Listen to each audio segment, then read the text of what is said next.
Paul surveyed the members of the council with a steady gaze and then said his piece. Friends, I've lived with a clear conscience before God all my life, up to this very moment. That set the chief priest Ananias off. He ordered his aides to slap Paul in the face. Paul shot back. God will slap you down. What a fake you are. You sit there and judge me by the law and then break the law by ordering me slapped around. The aides were scandalized. How dare you talk to God's chief priest like that? Paul acted surprised. How was I to know he was chief priest? He doesn't act like a chief priest. You're right. The scripture does say, don't speak abusively to a ruler of the people. Sorry. Paul, knowing some of the council was made up of Sadducees and the other of Pharisees, and how they hated each other, decided to exploit their antagonism. Friends, I'm a stalwart Pharisee from a long line of Pharisees. It's because of my Pharisee convictions, the hope and resurrection of the dead, that I've been hauled into this court. The moment he said this, the council split right down the middle, Pharisees and Sadducees going at each other in heated arguments. Sadducees have nothing to do with the resurrection, or angels, or even a spirit. If they can't see it, they don't believe it. Pharisees believe it all. And so a huge and noisy quarrel broke out.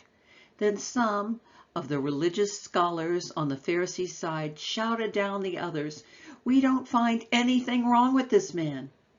And what if a spirit has spoken to him, or maybe an angel? What if it turns out we're fighting against God? That was fuel on the fire. The quarrel flamed up and became so violent, the captain was afraid they would tear Paul apart limb from limb. He ordered the soldiers to get him out of there and escort him back to the safety of the barracks. That night, the master appeared to Paul. "It's going to be all right. Everything is going to turn out for the best. You've been a good witness for me here in Jerusalem. Now you're going to be my witness in Rome." Next day, the Jews worked up a plot against Paul. They took a solemn oath that they would neither eat nor drink until they'd killed him. Over 40 of them ritually bound themselves to this murder pact and presented themselves to the high priest and religious leaders. "We've bound ourselves by a solemn oath to eat nothing until we've killed Paul. But we need your help. Send a request from the council to the captain to bring Paul back so that we can investigate the charges in more detail. We'll do the rest.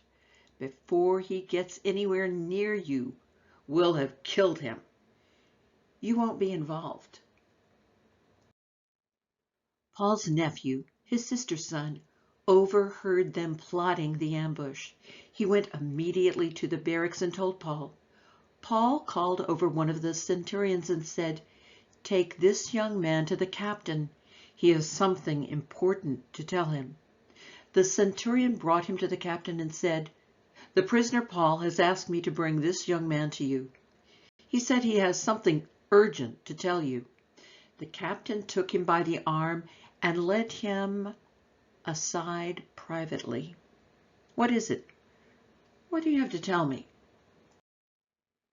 Paul's nephew said, "The Jews have worked up a plot against Paul.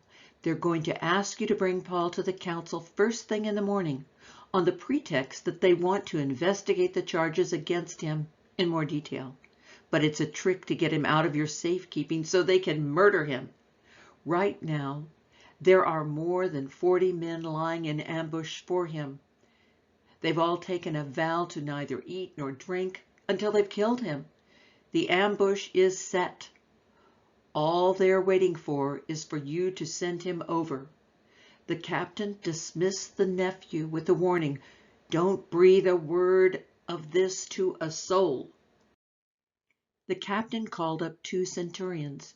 Get 200 soldiers ready to go immediately to Caesarea. Also 70 cavalry and 200 light infantry. I want them ready to march by 9 o'clock tonight. And you'll need a couple of mules for Paul and his gear. We're going to present this man safe and sound to Governor Felix."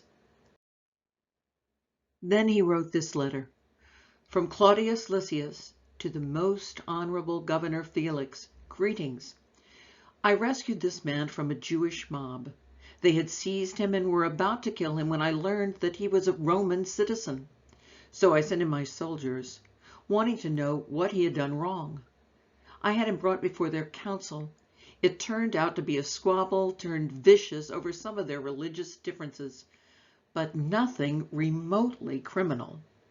The next thing I knew, they'd cooked up a plot to murder him.